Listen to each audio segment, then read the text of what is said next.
portal, students are presented with their schedule for the school year. One of the most important decisions each student makes is how they would like to structure their daily schedule.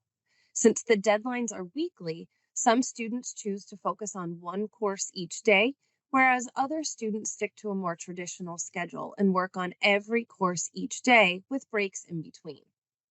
If a student is struggling to find an effective schedule, this is something that can be discussed with their VLN homeroom teacher. Each course has a consistent structure to remove any potential barriers from a student's learning experience. We understand how challenging the online learning environment can be if a student is confused about the expectations from one course or teacher to another. And this is simply not the case with our program, as every course and teacher follows a consistent structure and set of policies. You'll notice that each course includes a series of modules or mods, which are units of study. When a student selects a mod, they are presented with 3 sections of content with which they'll engage throughout the week. For purposes of this overview, I'll discuss each section sequentially. However, students may adapt each mod to their learning style and tackle the content in whatever way benefits them the most. First, we have the overview, which contains a reading exercise to provide source material and a foundation for the week's lesson. The reading exercises are primarily aligned with textbooks, which are linked electronically within each course and each mod. Then students are asked to complete a homework assignment and in some cases a vocabulary exercise to begin practicing the concepts being taught throughout the week.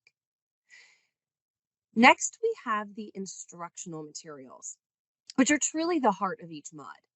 The instructional materials provide students with a variety of lectures, lessons, and resources to reinforce the concepts introduced in the overview and essentially mimic the act of going to class, except students have access to this content 24/7. As mentioned earlier, mods can sort of be like a choose your own adventure in the sense that students may engage in the content in a variety of ways, just based on their learning style.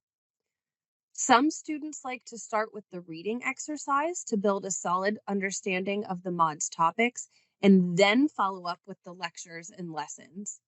Other students find it more helpful to complete the content in the opposite order. So instead, starting with the instructional materials and following up with the reading exercise for reinforcement. It's truly an individual decision and may even vary by content area.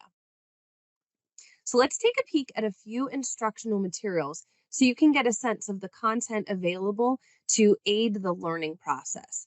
So first, we're going to drop into a lecture, which is presented as a talking head format and shows a recording of a teacher lecturing about the topics being taught in the mod.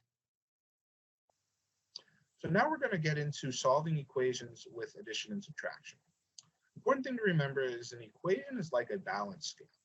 If you do something to one side of the equation, you must do the same to the other side in order to keep it balanced.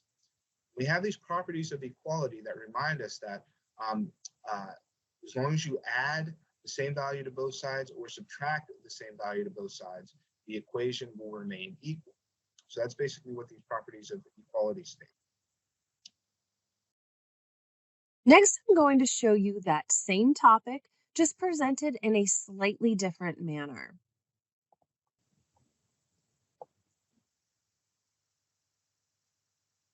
This strategy involves inverse operations. Do you know what inverse operations are? Inverse operations are operations such as addition, subtraction, multiplication, or division that undo each other. Here are the 4 pairs of inverse operations. Now, taking this one step further, we also have sample problems that illustrate the concepts reviewed in the lecture and lesson, but actually show how to solve a problem to prepare students for the assignments and assessments they're going to be completing.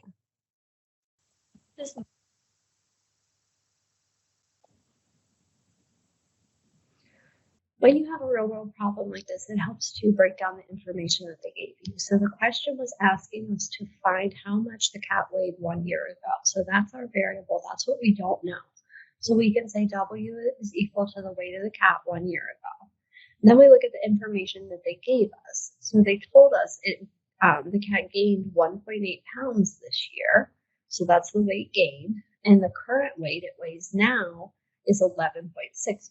So if we think about this, and we take the weight from a year ago, we add 1.8, that should give us the 11.6. So the weight he started at plus the 1.8 pounds that he gained is equal to the 11.6 total weight that he weighs now. So now we're going to use inverse operations to solve this equation. So the inverse operation of addition is subtraction.